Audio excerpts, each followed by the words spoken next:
नमस्कार मित्रों, मैं दुर्गा प्रसाद मिश्र आपका मिश्रा संस्कृत प्रबोध इस चैनल पर हार्दिक स्वागत करता हूं। हम लोगों ने पिछले वीडियो में देखा पहले और दूसरे पद्य को देख लिया था। तो पहले पद्य में नमस्कारात्मक मंगलाचरण है और द्वितीय पद्य में त्र्यंबक की जो पाद पांसु हैं अर्थात चरण धूलि हैं उनकी जय हो, उनकी जय जयकार की गई है अर्थात उनको नमस्कार किया गया है। और ये जितने भी श्लोक हैं सभी 20 श्लोक हमको वंशस्थ छंद में मिलेंगे। वंशस्थ छंद का हमने लक्षण भी आपको पिछली बार बता दिया था। क्या रहता है इसमें, पहले जगण रहता है, फिर तगण रहता है, फिर जगण, फिर रगण, इस प्रकार से रहता है। और घटाने का सरल तरीका मैंने आपको बता दिया था, उसी प्रकार से हम घटाएंगे तो बहुत आसानी से, बहुत जल्दी से घट जाएगा। चलिए, तो अब हम लोग तीसरा देखते हैं, अथवा इसको भी देख सकते हैं दोबारा एक बार। जगण मतलब जभान, यहां पर एक रहता है यमाता राजभान सलगा। ये मैं आपको बताऊंगा जब छंद पढ़ाऊंगा तो आपको ये बता दूंगा, अच्छे से आपको समझा दूंगा कि किस प्रकार से हम किसी छंद को घटाते हैं उसके लक्षण से। और एक सरल तरीका हमने आपको पिछली वीडियो में बताया है। चलिए, तो अब तीसरा देखते हैं। जयत्युपेन्द्रः स चकार दूरतो बिभित्सया यः क्षण लब्ध लक्ष्यया दृशैव कोपारुणया रिपोरुरः स्वयं भयाद भिन्नमिवास्त्र पाटलम। इसमें उपेंद्र अर्थात इंद्र के छोटे भाई उपेंद्र अर्थात भगवान विष्णु की नृसिंह रूप में वंदना की गई है। जयति उपेंद्र, उपेंद्र अर्थात वो नृसिंह भगवान, जयति यानी उनकी जय हो अर्थात उनको नमस्कार है। सह उपेंद्र जयति, सह माने वह, उपेंद्र वह उपेंद्र, जयति माने उसकी जय हो। यह उपेंद्र, यह माने जो, जिस उपेंद्र ने चकार, चकार यानी कर दिया, क्या कर दिया, दूरतः, दूर से ही, दूरतः माने दूर से ही कर दिया, पास जाने की जरूरत ही ना पड़ी। और कैसे कर दिया, बिभित्सया, बिभित्सा कहते हैं भेतुम इच्छा, माने कि फाड़ने की इच्छा से, माने उस उपेंद्र ने फाड़ने की इच्छा से, और फाड़ने की इच्छा से क्षण लब्ध लक्ष्यया, क्षण का मतलब है एक क्षण में, लब्ध माने पा लिया है, लक्ष्य जिसने, इस प्रकार की दृशैव, दृशा कहते हैं दृशा, दृशा माने दृष्टि, दृष्टिया एव, दृष्टि के द्वारा ही। और कोपारुणया, वो दृष्टि कैसी है, कोप से अरुण है, लाल लाल है, कोप यानी गुस्से से, अरुण यानी लाल लाल है, उसने क्या कर दिया, रिपोह, रिपु यानी शत्रु का, शत्रु कौन है, हिरण्यकश्यपु जो शत्रु है उसके उरह, उरह यानी कि वक्षस्थल को, छाती को, स्वयं अपने आप ही, भयाद माने भय से, भिन्नम इव मानो उसका जो वक्षस्थल है वो अपने आप ही भय से भिन्न हो गया हो, फट गया हो। और फट करके अस्त्र पाटलम, अस्त्र कहते हैं रक्त को, और पाटल माने लाल लाल, तो अस्त्र इव पाटलम माने रुधिर की तरह, पाटल यानी रक्त वर्ण हो गया हो। बात समझ में है कि नहीं। माने जिस, यह माने जिस उपेंद्र ने दूर से ही, दूरता माने दूर से ही, विविधया यानी कि फाड़ने की इच्छा से, रिपु के उर को यानी कि हिरण्यकशिपु के उर यानी वक्षस्थल को, दृशा माने दृष्टि से, कोपारुणया एव माने ही, कोपारुणया माने कोप से जो लाल लाल दृष्टि है उस दृष्टि से, और जिस दृष्टि ने क्षण भर में ही लब्ध माने पा लिया है लक्ष्य अपना, ऐसी दृष्टि के द्वारा, यह माने जिस उपेंद्र ने दूरतः, दूर से ही, विभित्सया माने फाड़ने की इच्छा से, रिपोह उरह रिपु के उर को, अस्त्र पाटलम माने रुधिर की तरह, अस्त्र माने रुधिर की तरह, पाटल यानी रक्तवर्ण का, चकार यानी कर दिया। मानो ऐसा हुआ कि स्वयं भयाद भिन्नम इव, और वो जो रिपु का यानी शत्रु का उर यानी कि वक्षस्थल है, रिपोह उरह, रिपु का शत्रु का जो उरह यानी वक्षस्थल है, वह स्वयं स्वयं ही भय से भिन्न हो गया हो, भिन्नम इव। अब यहां पर देखो भिन्न जो शब्द है ना, अक्ता प्रत्यांत है। आपके कोर्स में अक्ता प्रत्यय रहेगा तो आपको जानना पड़ेगा कि अक्ता प्रत्यांत वाले शब्द कैसे रहते हैं। तो भिन्नम है, छिन्नम है, ये सभी शब्द अक्ता प्रत्यांत हैं। तो भिन्न, भिन्नम इव, और जब भी अक्ता प्रत्यांत के बाद इव आ जाए तो प्रायः वहां पर उत्प्रेक्षा अलंकार होता है कि मानो भिन्नम, मानो मतलब अपने आप ही फट सा गया हो, स्वयं अपने आप भय से, मानो इव माने मानो, भिन्नम माने फट सा गया हो। तो वहां पर माने यहां पर एक तो उत्प्रेक्षा अलंकार के द्वारा, और कवि ने क्या किया, उपेंद्र की जय जयकार की है। उपेंद्र यानी भगवान विष्णु की नृसिंह के रूप में जयति यानी जय जयकार की है, उनको नमस्कार किया है। इसमें भी वंशस्थ छंद है, इसके बारे में हम ये समझ लेते हैं। और जयति प्लस उपेंद्र, जयति उपेंद्र, उप और इंद्र में उपेंद्र गुण कर देते हैं। सह माने वह, चकार ये लिट लकार का रूप है। दूरतः दूर से ही, यहां पर पंचम में तो होना चाहिए दूरात, लेकिन तसिल हो गया, दूरतः हो गया।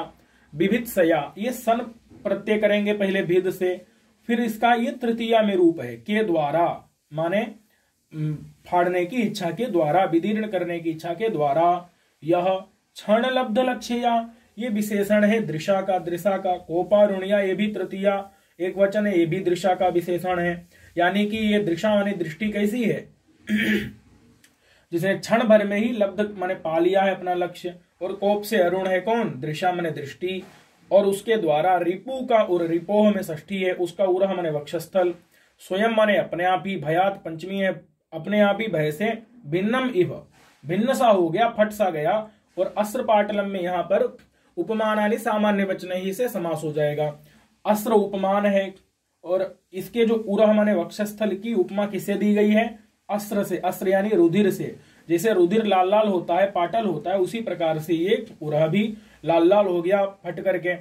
तो पाटल यानी रक्त वर्ण का, तो अस्त्र इव पाटलम, अस्त्र पाटलम, अस्त्रम इव पाटलम, अस्त्र पाटलम। इस प्रकार से यहाँ पर हम इसका विग्रह कर सकते हैं।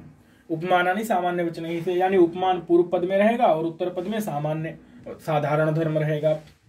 चलिए, तो ये हमने तीसरे श्लोक को देख लिया।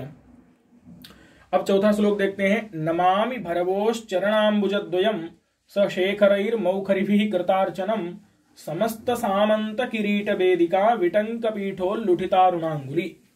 अब देखिए यहां पर स्पष्ट रूप से नमामि लिखा है। नमामि यानी नमस्कार करता हूं। किसको नमस्कार करता हूं, तो चरण अंबुज द्वय। देखो अंबुज मतलब क्या होता है, अंबु माने पानी होता है, जा माने उत्पन्न होने वाला, जल से उत्पन्न होने वाला कौन हुआ, कमल। अंबुज शब्द का अर्थ क्या है, कमल।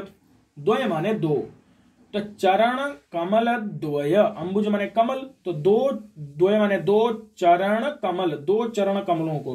किसके, भरबोह, भरबू के, यहाँ षष्ठी एक वचन, भरबू के। कहीं कहीं यहाँ भत्सोह, भत्सोह दो पाठ मिलते हैं, माने भरबोह, भत्सोह और भर्तसोह, दो प्रकार के यहाँ पर माने टोटल 3 प्रकार के पाठ मिलते हैं। यानी गुरु का नाम कहीं भरबू मिलेगा, कहीं भत्सु मिलेगा, कहीं भर्तसु मिलेगा।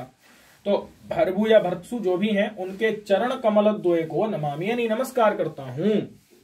कैसा चरण कमल द्वय है, कृतार्चनम, विहित है अर्चन पूजा जिसकी, जिस चरण कमल द्वय की, चरण अंबुज द्वय की, अंबुज माने कमल, द्वय माने दो, जिन दो चरण कमलों की पूजा विहित है, की गई है अर्चना जिसकी, किसके द्वारा, मौखरी भी, मौखरी वंश के जो क्षत्रिय हैं उनके द्वारा अर्चना की गई है। और ऐसे नहीं, सशेखरई यानी कि शिखर पर उनके माने मुकुटधारी जो मौखरी वंश के क्षत्रिय, मुकुट उतार करके अर्चना नहीं की गई, मुकुट के सहित जो अर्चना करते हैं। वैसे हम किसी का सम्मान करते हैं तो पगड़ी उतार देते हैं, ऐसा मतलब परंपरा में प्राय रहता है। लेकिन यहां पर क्या किया, उन्होंने अपनी पगड़ी अथवा अपने मुकुट के शेखर के सहित मौखरी वंश के क्षत्रियों ने अर्चना कृत माने की है अर्चना जिसकी। ऐसे चरणाम्बुजद्वय, कृतार्चनम किसका विशेषण है, चरणाम्बुजद्वय का। और समस्त सामंत किरीट वेदिका, समस्त माने जितने भी सामंत हैं, सामंत उन सबकी जो किरीट वेदिका, किरीट यानी कि मुकुट रूपी जो वेदिका है, मुकुट रूपी जो वेदी है, वो वेदी वो अपने जाकर के मुकुट क्या करते थे, इन भरभू के चरण कमल द्वय में रगड़ते थे जाकर के, माने रखते थे जाकर के। तो समस्त सामंतों की जो किरीट वेदिका, मुकुट रूपी जो वेदी है, उस वेदी का विटंक यानी, अब देखिए मुकुट रूपी वेदी, तो यहाँ मुकुट रूपी वेदी मतलब रूपक अलंकार है, जो मुकुट है वही वेदी, उपमान मुकुट की वेदी से उपमा ही ना दे करके दोनों में अभेद भी बता रहे हैं। और विटंक पीठ, उस वेदी का जो विटंक यानी उन्नत जो पीठ है, स्थान है, उन्नत भूमि प्रदेश है, तो यहां पर विटंक रूपी पीठ बता रहे हैं, यहां पर भी रूपक अलंकार है। तो ऐसी विटंक पीठ यानी माने मुकुट रूपी जो वेदी का उन्नत भाग है, उससे उल्लुठित यानी कि रगड़ने से, संघर्षण से, अरुण माने लाल लाल हो गई हैं उंगलियां जिसकी, ऐसे चरणाम्बुजद्वय, ऐसे दो चरण कमल, उनको मैं भरभू के चरण कमल द्वय को नमामि यानी नमस्कार कर रहा हूं। तो ये पूरा समस्त सामंत से लेकर यहां तक एक बहुव्रीहि समास वाला एक ये पद है, और ये चरणाम्बुजद्वय में विशेषण है। कृतार्चनम भी चरणाम्बुजद्वय में विशेषण है। तो माने समस्त सामंतों के जो किरीट वेदिका है, मुकुट रूपी वेदी के विटंक पीठ यानी उन्नत भाग, जो उसका उन्नत भाग उठा हुआ भाग है मुकुट का, उसके द्वारा विटंक पीठ यानी उन्नत पीठ माने भाग, उसके द्वारा उल्लुठित यानी रगड़ने से अरुण माने लाल लाल हो गई है अंगुली जिसकी, ऐसा भरभू का चरण कमल द्वय, चरण अंबुज द्वय है, जो कि सशेखर ही मौखरी भी कृतार्चनम, मुकुट सहित मौखरी वंश के क्षत्रियों के द्वारा जिसकी अर्चना की गई है, इस प्रकार के मैं भरभू के चरण कमल द्वय को नमामि यानी नमस्कार करता हूं, प्रणाम करता हूं। तो यहां पर क्या है, भरभू के चरण कमल द्वय, चरण रूपी माने चरण कमल द्वय, चरण जो है किस प्रकार के हैं, कमल द्वय के समान है। तो चरण की कमल द्वय से यहां पर उपमा दी गई है, अंबुज द्वय से उपमा दी गई है, तो ये उपमा हो जाएगा। और किरीट रूपी वेदिका यहाँ रूपक है, विटंक पीठ में रूपक है। तो इस प्रकार से उपमा और रूपक ये दोनों अलंकार यहाँ पर निरपेक्ष भाव से हैं। तो जहां पर दोनों अलंकार, दो अलंकार हो किसी श्लोक में और उनकी परस्पर किसी को किसी की अपेक्षा न हो, तो वहां पर कौन सा होता है, वहां संसृष्टि अलंकार होता है। तो यहाँ पर दोनों की संसृष्टि हम कह सकते हैं। और सशेखर ही ये तृतीयांत है, मुखर भी तृतीयांत है, और कृतार्चनम और ये द्वयम तक और यहां तक ये द्वितीयांत है। इनको अहम नमामि, अहम अर्थात मैं बाणभट्ट कवि नमस्कार करता हूं। ठीक है, तो इसके साथ ही हमने इन दो श्लोकों को देखा। अगले वीडियो में हम अन्य मंगलाचरण के श्लोकों को देखेंगे। तब तक के लिए नमस्कार।